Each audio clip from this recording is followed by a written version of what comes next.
Magandang umaga po, Itay. Oh, maliligo na po ako, Itay. Kasi may pasok po kami.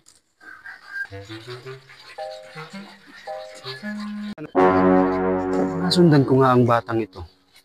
At ako talaga ay nagtataka. Naliligo naman eh. Hindi naman nagbabago yung amoy.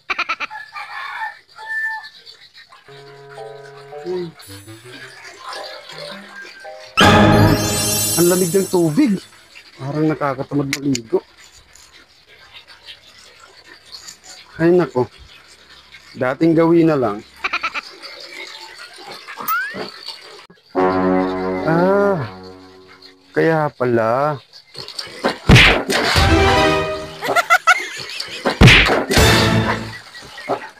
Ano po ba yung tay? Bakit po? Bakit niyo po ako sinipa? Bakit hindi kita sisipain? Anong klaseng paliligo ba yan? Ligong pato?